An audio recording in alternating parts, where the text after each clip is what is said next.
Man, it's starting to get cold, and my arms are freezing. What should I do so my arms won't freeze?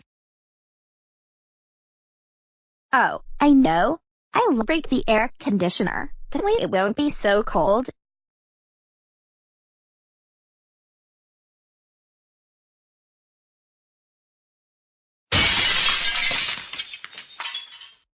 Yes, I broke the air conditioner. Now I won't be so cold. Hey David, I think the house is starting to get hot. I know. I'm starting to sweat up.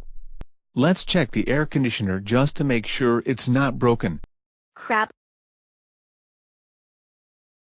Whoa, DW, what happened to the air conditioner? I was the one who broke the air conditioner. What? You did that? How could you do something like that? Great job, DW. Now we'll have to buy a new air conditioner. You're grounded for the rest of your life. Get in bed right now. God damn it.